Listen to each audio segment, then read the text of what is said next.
Hai, selamat datang ya di video kali ini. Kalian pernah gak sih mendapatkan perilaku seperti dipaksa untuk menonton pornografi, ditunjukkan berbagai gambar video mengenai seksual, ataupun kalian disentuh bagian luar pakaiannya hingga dicium, bahkan dipaksa untuk membuka pakaian kalian, serta didorong untuk berperilaku tidak pantas secara seksual?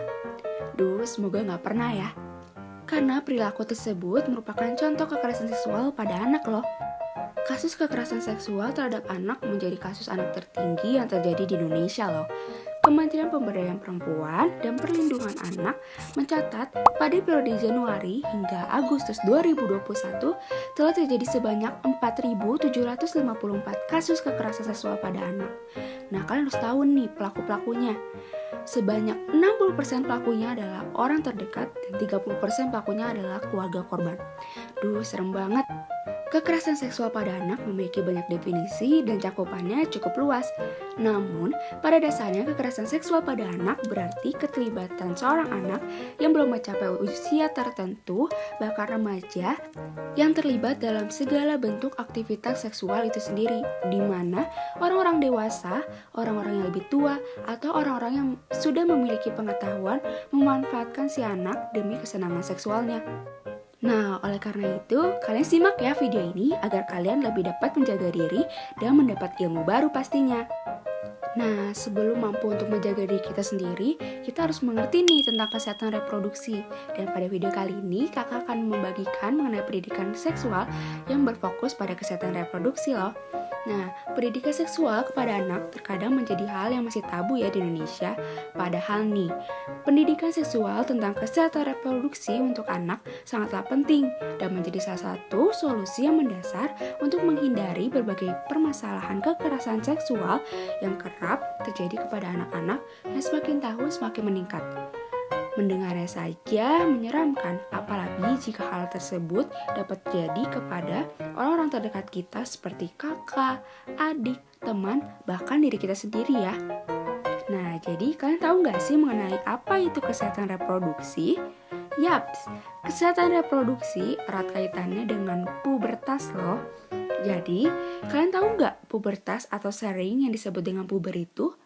Puber merupakan masa peralihan dari anak-anak menuju dewasa, di mana ketika kamu mengalami masa puber ini, kamu akan mengalami berbagai perubahan yang terjadi pada tubuh kamu.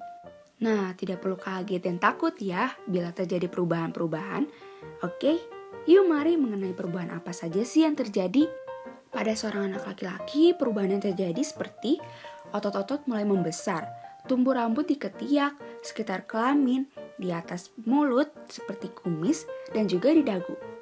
Terjadi penumbuhan jakun dan perubahan suara yang menjadi lebih berat. Penis atau buah zakar akan menjadi lebih besar dan timbulnya jerawat dan mengalami mimpi basah. Mimpi basah? Apa sih mimpi basah itu? Mimpi basah adalah peristiwa alami yang dialami oleh semua anak laki-laki. Biasanya dimulai pada anak yang akan beranjak pada usia 10 hingga 15 tahun. Ditandai dengan keluar sperma pada saat tidur, disertai dengan mimpi. Hal ini sangat wajar ya dialami oleh semua anak laki-laki, jadi kalian jangan takut. Nah, kalau kalian sudah mengalami mimpi basah, selamat, kalian sudah menjadi seorang remaja ya. Jadi kalian harus menjaga diri dengan baik, karena jika kalian satu kali saja melakukan hubungan seksual tanpa pengaman, kalian dapat menyebabkan kehamilan pada perempuan loh. Maka sebaiknya jaga pergaulan kalian dengan lawan jenis ya. Lalu, perubahan apa sih yang terjadi pada anak perempuan? Pada anak perempuan akan mengalami pinggul yang akan mulai melebar, mulai tumbuh rambut di ketiak atau sekitar kelamin, payudara akan membesar dan puting mulai menonjol, serta timbulnya jerawat. Jika pada anak laki-laki mengalami mimpi basah, pada perempuan akan mengalami menstruasi atau haid. Apa sih menstruasi itu? Menstruasi merupakan peristiwa alami yang dialami oleh setiap perempuan. Biasanya dimulai pada anak yang akan beranjak pada usia 11 hingga 15 tahun. Ditandai dengan keluarnya darah akibat luruhnya dinding lapisan rahim melalui alat kelamin yang terjadi setiap bulan karena perubahan hormon yang terjadi pada tubuh perempuan. Lamanya menstruasi biasanya sekitar 5 hingga 7 hari dan siklusnya berkisar antara 21 hingga 35 hari. Nah, selama menstruasi, apa aja sih yang harus dilakukan? Yang pasti kalian jangan lupa untuk jaga kebersihan vagina kalian ya. Kalian bisa mengganti segera pembalut kalian jika dirasa sudah basah. Dianjurkan untuk mengganti pembalut maksimal 4 kali dalam sehari. Jangan lupa juga kalian mengonsumsi makanan bergizi seperti susu, buah, ikan, daging, dan banyak minum air putih ya. Atau kalian bisa minum tablet penambah darah 1 kali dalam sehari selama menstruasi dan 1 kali per minggu jika sudah tidak menstruasi. Nah, pada sebagian perempuan, menstruasi disertai dengan nyeri yang disebut dengan nyeri haid atau dysmenorrhea. Bila kondisi ini terjadi pada kalian dapat mengompres dengan air hangat di perut bagian bawah. Namun bila rasa nyeri tidak berkurang, kalian dapat melaporkannya pada orang tua untuk segera diperiksakan ke dokter maupun puskesmas. Haid atau menstruasi pertama disebut dengan menarche. Peristiwa ini penting loh untuk diketahui. Kenapa ya?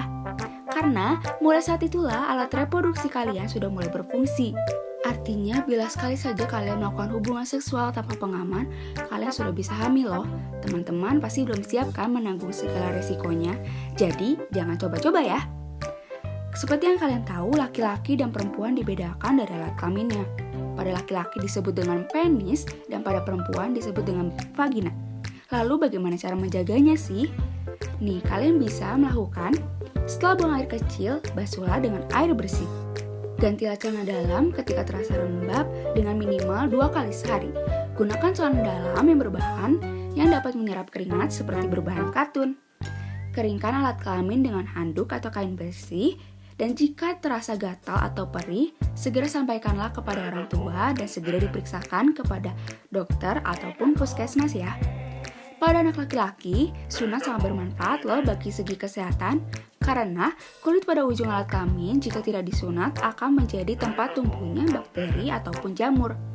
Nah, yang kalian harus lebih ingat lagi nih, bahwa alat kelamin itu merupakan hal yang privasi untuk kalian.